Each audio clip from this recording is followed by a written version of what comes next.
Hi, everybody, and welcome back to the Dear Asian Community podcast. I'm here with Mike Can, who is a Solon City Councilman. Mike, could you provide a brief introduction about yourself and your background? Yeah, well, it's great to be with you, Josie. Thank you for inviting me onto your podcast. So, I am a first generation Taiwanese American. I was born in Connecticut and I grew up on Long Island, New York. Went to Ohio State for undergrad, go Bucks. And I have lived in the Cleveland area for the last 7 years. I've served on Solon City Council for the last 2 years. Great. So, what inspired you to become a councilman? Yeah, so public service has always been a passion of mine. Mhm. Almost all of my jobs as an adult has been in the public sector. So I'm currently a public defender for Cuyahoga County. I was a prosecutor in two jurisdictions before that. And before I went to law school, I was a public school teacher. Mm. So a sense of service has always been in me. And for me, deciding to run for city council was just kind of the next step in how I thought I could serve my community. For sure. I love Solon. We've been here for over 5 years now, and I thought I had a lot of positive things to offer the community, Mhm. and I feel proud about the work that I've been able to do so far while on council. That's great. Yeah. So my background is a little bit similar to yours because I'm the youngest of two daughters of immigrant parents who are both from Taiwan. And I moved to Solon when I was, I think, like 1 year old, so like 2008. Mm. And yeah, so I've grown up here my whole life. I think that's great that there's an Asian community and it's easy to find like a network of people that I can identify with. And I don't know if it was the same for you, or how have your immigrant backgrounds really influenced your values or your aspirations, as a young person or even now? Sure. Yeah, I think growing up, I didn't have too much of a strong sense of my heritage, of my background, mainly because my parents are pretty Americanized. Some would Right. some would say, they both came here when they were younger. So we spoke English in the household. I didn't do a lot of things that children who were born abroad and immigrated here or parents of immigrants. Traditionally, there's Mhm. a lot of cultural things that I think parents have their children participate in that help imbue them with a sense of cultural awareness, cultural understanding of of their background. So for me, I think it was really in college where I began to explore my heritage a little bit more. It's kind of like an evolving identity for me. The more I learn about Asian American history and Asian American culture, the more that Asian American culture has come into the mainstream of American society, where we're seeing more Asian American actors, we're seeing more Asian American athletes and participants in the public eye. Mhm. I think that for me really helped me to understand and connect with my heritage and background more. Mhm. Yeah, for sure. I agree with what you're saying about sports. I'm on the volleyball team, as you may know, and I sometimes feel that it's like difficult to, connect with other people who may be my age from, different racial backgrounds. Um, so I was seeking your advice on really how do you navigate and celebrate like your cultural heritage and still like fulfill your responsibilities. That's a great question. I Hmm. I think there's a couple of things to that. I think one, it helps to be mutually enriched. So, in other words, having other friends from diverse backgrounds and learning more about their culture, I think in turn has an effect ideally they would ask you about your culture too, but I think also has an effect when you hear about other people's backgrounds and cultures. It encourages you to explore your own. And I think for a long time, maybe still, Mhm. Asians Asians as a minority group might have certain stereotypes that are tied to them. Most Asian Americans are familiar with the stereotypes that are attached to us, to Asian Americans. Yeah. And I think it helps for us to be enriched. It helps for our culture Mhm. to be enriched by talking to other people of diverse backgrounds. So I think in that respect, hopefully there's a mutual sharing, a mutual exchange of cultures and ideas. Mhm.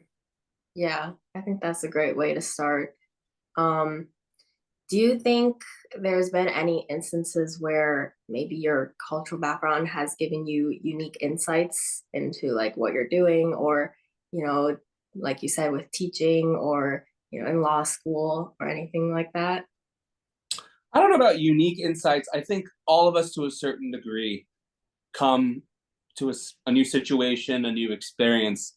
We already come with a set of assumptions and a set of everything in our background shapes us, shapes the way we think, shapes the way we look at the world. So unique, not in the sense that it's novel or that it's Hmm. somehow brilliant, but unique because you as an individual are unique and you're Hmm. coming at it from a certain perspective. I do Hmm. think that sometimes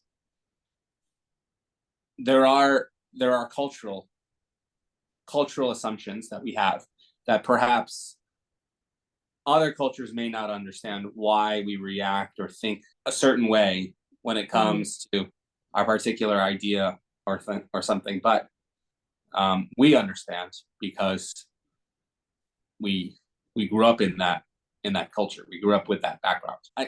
When it comes to being unique, I think yes, unique in the sense that every individual is unique with their own unique set of Hmm. circumstances, background. Yeah, that's very true.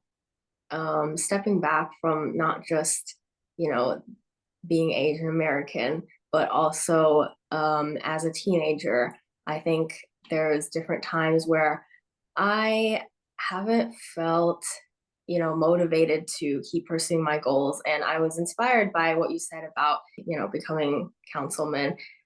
So were there any moments as on this journey where you felt discouraged? And like, how did you maintain your resilience with your goals? For sure.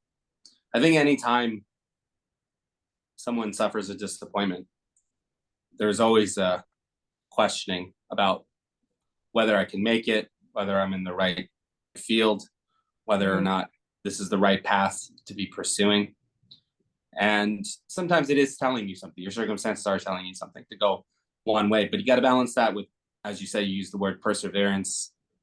I think Hmm. setting small goals along the way, Hmm. um, making benchmarks, that helps you to get a sense that rather than thinking of trying to climb this big mountain all at once, you have base camps, you have points along the way that you're trying to reach, and each stage is going to be a challenge. But Hmm. ultimately, if you're passionate about something, if it's something that you think that is both practical, right? That's one buzzword I think that a lot of Asian families come with, right? Is it Yeah. practical? Is it practical? In other words, is it going to make you money? It's funny how being a doctor or a lawyer is usually the most, or engineer is the most practical route. But anyway, Mhm. I digress. I think balancing that practicality with your passion, those are sort of the things that need to be resolved in you. You need to have that kind of resolution to Mhm. keep pursuing your goals, Right. uh, finding what you love, but also realizing, listening to those around you and Mhm. thinking about the practical consequences. Like, I love basketball. I Mhm. loved basketball growing up, but I had to be practical as a 5'10" Asian American, right? So I think it's always good to not question yourself, but always consider the path you're on. And if you have that resolve in you, Mhm. which includes that passion, and also objectively telling yourself that this is a good path to be taken, Mm-hmm. then I think that will help you along in your journey and in your persistence. Mm-hmm. Yeah, that's great insight. So I guess along with that, do you have any specific advice for, kids with either Asian backgrounds or who want to pursue law school or just, in general? Yeah, so I think for a lot of Asian American families, family is one way that Asian culture is distinguished from American culture. American culture is a very individualistic culture, generally speaking, Western Mm-hmm. culture, whereas Eastern cultures have more of a group dynamic. So I think that's why sometimes perhaps we struggle to stand out. You might have heard this axiom proverb that says, the nail that sticks out gets hammered down. You Yeah. heard that before? Right. So, in other words, don't be too individualistic and such like that. Mm-hmm. Obviously, I think for us, we identify maybe more or at least as much as Americans. The American part there is just as important or more important to us than just because we grew up here and we go to school here and we work here. So I think one piece of advice is be open to the possibilities, explore. This is your time to explore, to find out what are you passionate about. Things might become more interesting, things might become less interesting. That's what college is for. College is for you to discover yourself. Mm-hmm. And I think some might view it as just a step along the goal to being a doctor, lawyer, or engineer. But I think college is a time of self-discovery. Mm-hmm. That's take as many courses as you can, be immersed in as many experiences as you can. You're never going to have that opportunity again. And I think it's important to explore those to find your goal. How have your experiences with, teaching and working in law shaped your approach to governance or your approach to just life in general? Yeah, so that's a great question, and Mm-hmm. I think being able to ask questions Mm-hmm. and having that curiosity, not assuming that because you're in government you have all the answers. That's how we get into trouble. It's important to ask questions and then to listen to people's answers, to hear where they're coming from, to understand where they are. So with students, the challenge is always finding out the best way for them to learn the information. Mm-hmm. And you're not going to do that just by being wed to one approach. You have to listen to your students, you have to pay attention to them, you have to ask questions. That's how they learn. You ask them questions and you allow them to find the answer themselves, help guide them along the way to Mm-hmm. that answer. It's a much better way of learning. It's a more interactive way of learning than just telling them the answer. And so I think being a city council member, the first priority is to listen. Mm-hmm. What are your constituents thinking? What are their ideas? Because ultimately, all our choices in government are going to affect them, their lives, how much money they're going to end up paying, what streets they're going to have to drive down to avoid the construction, how much of the city roads are being plowed, Mm-hmm. what amenities and facilities are you providing, what are you prioritizing.